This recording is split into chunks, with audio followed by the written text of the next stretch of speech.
елдің бірлігі, елдің болашағы, елдің тағдыры, өскелең ұрпақтың алып атқан тәрбиесі, білімі туралы толғандырады. Елдің болашағы не болады деген мәселелер ақсақалдардың күнделікті кездесетін әңгіме.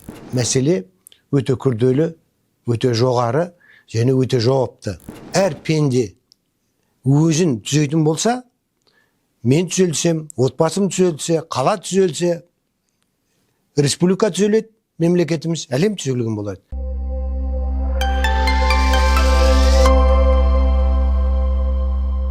Қайырлы күн облыс тұрғындары және қонақтары. Бүгінгі подкастымыздың тақырыбымен таныс болайық. Маңғыстау облысындағы ақсақалдар кеңесінің рөлі туралы. Ендеше құрметті көрермен, бүгінгі спикерімізбен, яғни қонағымызбен таныс болайық. Маңғыстау облысы Қазақстан халқы ассамблеясы ақсақалдар кеңесінің төрағасы Оңайбек Әбділов Нұрасылұлы. Құрметті Оңайбек Нұрасылұлы, қош келдіңіз. Жалпы алғашқы сұрақтан бастайық. Мақсаты мен міндетіне толығырақ тоқталып өтсеңіз, жалпы өңіріміздегі ақсақалдар кеңесінің рөлі қандай? Ақсақалдар кеңесі деп тұрғаннан кейін, ақсақал деген кім екенін тоқталған жөн деп есептеймін бірінші кезекте. Ақсақал әлбетте өмірлік тәжірибесі мол, өзінің жүріс-тұрысыменен, айтқан сөзіменен үлгі бола алатын және соны атқаратын азаматтарды ақсақалдар деп атайды халық арасында. Себебі олар ұлтымыздың тілін, салт дәстүрін, елдің бірлігін, елдің татулығын, болашағын ойлайтын, үйде қарапайым жатпайтын адамдарды ақсақалдар деп атаған. Ондай ақсақалдар Маңғыстау облысында да Құдайға шүкір жеткілікті. Солардың басын қосқан ақсақалдар кеңесі 2022 жылы Маңғыстау облысында құрылды. Қазір сол ақсақалдар кеңесі өз қызметін атқарып жатыр. Ақсақалдар кеңесінің құрамына 2 қаладан, 5 аудандан, әрқайсынан 300 ақсақалдан мүшелері ақсақалдар кеңесінің құрамына енгізілген. Олармен бірігіп жұмыс атқарып жатырмыз. Ақсақал дегеннен кейін, жаңа айтқан сияқты, ақсақалдарға қатынассыз мәселе жоқ. Ақсақалдардың негізгі мәселесі елдің бірлігі, елдің болашағы, елдің тағдыры, өскелең ұрпақтың алып атқан тәрбиесі, білімі туралы толғандырады. Себебі қоғамдағы болып атқан нәрселердің бәріне ақсақалдар біз өзімізді жауаптымыз деп санаймыз. Және осы уақытта өзіміздің жұмыс жоспарымызды жасақтап, осы жұмыс атқаратын боламыз. Түсінікті, ал негізгі бағытына тоқталып өтсеңіз қысқаша. Жаңа айтып өткендей, негізгі бағыт ақсақалдардың қоғамдағы тәрбие, қоғамдағы елдің тыныштығы, қоғамда болып атқан кейбір келеңсіз жағдайларға мән беріп қарап, оның шығу тегін анықтап, себептен анықтап, соны жою мақсатында қызмет атқарамыз. Себебі қоғам өзіміз білеміз, қоғамда қазір қандай кеселдер бар екен. Ол тек қана билік басындағыларды емес, оның ішінде ақсақалдарды тереңірек қозғайды, ұйқыдан айырады. Елдің болашағы не болады деген мәселелер ақсақалдардың күнделікті кездесетін әңгіме. Себебі өзіміз көріп отырмыз, әлемде болып атқан соғыстың, әлемде болып атқан қиян-кес, бір-біріне жасап атқан шабуылдың, болып атқан басқа да жайсыз нәрселердің бәрін айта беруге ауыз бармайтын нәрселердің бәрі ойландырады. Себебі біз осы жер шарында өмір сүріп атқаннан кейін, басқа мемлекетте болып атқан келеңсіз жағдайлардың бәрі біздің елге келмейді деп отыра беру, ол сәл жаңсық ой болады. Сондықтан сондай елімізге тыныштық болу үшін, еліміздің халқын ауызбіршілік алмастандай берік болу үшін, тәуелсіздігінің тұғырлы болу үшін ақсақалдар барлық нәрсеге мән беріп қарайды. Оның ішінде қазір енді өздерің білесіңдер, өскелең ұрпаққа деген мән жоғары. Сондықтан қазір таңда жаңа айтып отқан сияқты аудандардағы ауылдар тек қана 3 ақсақал емес. Біз ақсақалдар кеңесі тек қана өзіміз емес, біз аналар кеңесіменен, әкелер кеңесіменен, жастарменен бірігіп жұмыс атқарамыз. Себебі ақсақалдың аталы сөзі басқа қатарында айтқан адамның сөзіне қарағанда дәлелдірек, салмақтырақ болады. Сондықтан біздің бармайтын жеріміз жоқ.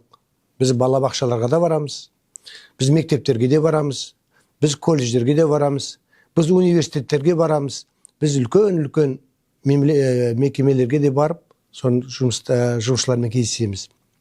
Мақсат неде? Қарайтын болсақ, қазір қоғамдағы болып жатқан тірліктер, және сол алысқа кетіп қажет емес, Маңғыстаудың ойына алатын болсақ та, өздерің білесіңдер, қазір қоғамдағы 5 кеселді ел жатқа білет. Ол ысырапшылдық, ол ойын құмарлық, ол есірткі құмарлық, ол отбасындағы зорлық-зомбылық, вандализм деген 5 кесел туралы қоғамдағы мемлекет басшысы әр жерде айтып, осы бағытта елді біріктіріп, бір бағытта жұмыс жасауды бәрімізге айтып отыр. Осылардың өзі ақсақалдар кеңесінің негізгі бағыттарының осы. Сонымен қатар адал азамат деген жоба бар. Адам қалай болу керек, азамат қалай болу керек, адал еңбек қалай болу керек. Жалпы ақсақалдар кеңес алдында тұрған мәселе өте күрделі, өте жоғары және өте жауапты. Сондықтан балабақшадағы тәрбие, мектептердегі тәрбие, себебі Әл-Фараби атамыз кезінде айтты ғой, тәрбиесіз берген ілім адамзаттан қастандық деп. Тәрбие қалай беріліп жатыр? Міне мәселенің тереңде жатқаны осыдан. Сондықтан кездескен кезде, жастармен кездескен кезде, кездесіп жатқанда өткен жолы бір мына Ақтау қаласындағы жастар орталығын кездесіп, мен айттым, енді биыл Абай Құнанбайұлының 180 жылдығы. Абай атамыздың бір сөздерін айтып, Абай атамыз не айтпақ болды дегенде, жастардың ішінде де қазір ойы озық, елдің болашағынан үміт күтетін, және соған еңбек етуге дайын жастарды көргеннен кейін оған бір қуанып қалатын жағдайымыз бар.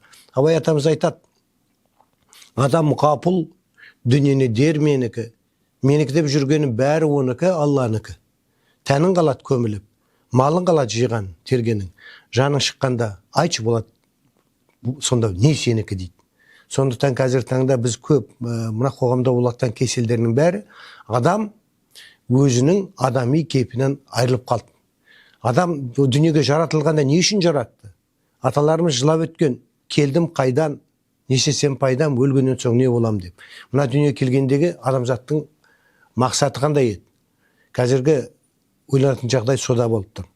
Себебі адам атаны топырақтан жаратқаннан кейін, жан үрлегеннен кейін, ұлы жаратушы Алла тағала періштелерге айтады, адам баласын сәжде қылың дейді. Олар сәжде қылады. Артынан сұрайды, бұл адам баласы ішеді, жейді, жүреді, сонда бұл дәрежесі бізден жоғары бола ма? Неге біз сондай ішпейміз, жемейміз, бізде ондай не жоқ, қажеттілік жоқ. Сонда адам баласына біз неге сәжде қылдық дегенді айтады. Егер де адам баласы өзінің жаратылысын кім екенін біліп, жерде менің көмекшім, халифам ретінде тәртіп орнататын болса, онда мен оларды сенің дәрежесін жоғары қыламын деген. Сондықтан ал қазір таңда біз қоғамда көріп отырмыз. Біз періштеден жоғарымыз ба, періштеден төменбіз ба? Сондықтан біз қазір көп жерде біз адами кейіптен де төмен түсіп кеттік. Біз хайуанға айналып бара жатырмыз. Оны шынын айту керек. Қарап отырсаңыздар, хайуандарда да өмір сүреді, хайуандарда жұптасады, хайуандар дүниеге перзент әкеледі, хайуандарда перзенттің бағады тәрбиелейді. Біз не істеп жүрміз? Біз де соны жасап жүрміз. Балдарымызға киім алып беріп, тамағын алып беріп, соткысын алып беріп, сонымен мәз болып жүрміз. Ар жағында рух деген қайда, жан деген қайда, жаңа айтып отқан, Абай атамыз айтып отқандай. Онымен кім айналысып жатыр? Міне мәселе сода. Енді өзімізде, мен де қажымын, мешітке барамын, бірақ көп жерде осы адамның жаны туралы, рухы туралы көп нәрсе ол айтылмайды. Сондықтан қазір таңда көп мына намаз оқып жүргендердің бәрі сыртқы пішіні бар. Мұсылманша киінеді, жүреді, намазын оқитын бұлар. Ар жағында бірақ ішкі дүниесі, жүрегі қандай. Аталарымыз айтады, жүректен кірді қашырса, қақтың түседі сәулесі, адамның хикмет кеудесі дейді. Жүрек тазалығы болу керек, жүрек. Ал егер де біздің жүрегімізде біреуден реніш, өкпе, көре алмаушылық болатын болса, ол адами қасиетке ол жатпайды. Сондықтан біз бірінші кезекте адам баласы өзін тәрбиелеу керек. Шәкәрім атамыз айтады, біреудің мінін көргенше, жамандығын тізгенше, өз ойыңды мазалап, өз бойыңды өзіңмен күрес өлгенше дейді. Қазір таңда көріп отырмыз, әр жерде барып, әркім әртүрлі уағыз айтып отыр. Қарап отыратын болсаң, оның тіпті сондай уағыз айтуға да дәрежесі жеткіліксіз. Сондықтан қоғамдағы бүкіл мәселелердің бәрі соған байланысты. Түсінікті, жауабыңыз рахмет. Жалпы өзіңіз тікелей қоғамға байланысты өз пікіріңізді атап өттіңіз. Жалпы аталған тақырыпта негізгі мәселе кімдермен байланысты, кімдермен жұмыс атқарылуда қазіргі таңда? Біз енді жаңа айтып отқан сияқты ассамблея жастары бар. Осы ассамблея құрамында құрылған жастар. Оларменен. Жаңа айтып отқан сияқты Ақтау қаласындағы жастар орталығыменен, жастар саясаты басқармасыменен, дін істер басқармасыменен, білім басқармаларыменен біз араласпайтын, біз қарым-қатынас жасамайтын бірде-бір мемлекеттік емес ұйым жоқ. Себебі біз жаңа айтқан сияқты ақсақалдар елдің болашағы үшін біз қазірден бастап бар жерде болып атқан жағдайды айтуымыз керек, ел оны түсіну керек, сонда ғана біз түзейміз. Ал тек қана отырып алып бір бағытта жұмыс жасайтын болса, онда біздің жемісіміздің де жеңісіміз де алыстай беретіні анық. Сондықтан біз үшін бар жерге бару, бар жерде жеткізу біздің негізгі парызымыз деп санаймыз, және соны атқарып келеміз. Түсінікті, жалпы жастарға қатысты өзіңіздің мәселеңізді атап өттіңіз. Өзіңіздің тарапыңыздан қаншалықты жиі үлгі өсиет айтудасыз қазіргі таңда? Біздер енді жақында ғана осы Ақтау қаласында 66-56 әскери бөлімінде ант қабылдау болды. Ант қабылдауға ақсақал ретінде шақырылды. Сол жерде әскери ант қабылдаған жас сарбаздарға отанды сүюдің не екенін, және осы қазір атқан антына адал болу сияқты біз тақырыптарды қозғап батамызды беріп кеттік. Сондықтан айтып отқандай, біз үшін мына жастардың болашағы, елдің болашағы негізгі тақырып, негізгі мәселе. Сондықтан қазір осы жақында ғана осы республикалық ақсақалдар кеңестің отырысы болды Алматы қаласында. Сонда да мен осы мәселені көтердім. Біз бірінші кезекте адал азамат демен көтеріп отқан мәселе кезінде адам деген кім? Адамның хайуаннан айырмашылығы неде? Біз немен ғана үлгі бола аламыз деген мәселені көтердім. Осы бағытта мен ұсыныс бердім республикаға. Әрі қарай мешіттерде жұма уағыздарының кезінде тек қана намаз оқытуды емес, Құран оқу емес, адам бірінші кезекте адамның кім екенін таныту. Себебі адам өзінің кім екенін білмесе, одан қандай үміт, қандай қайыр.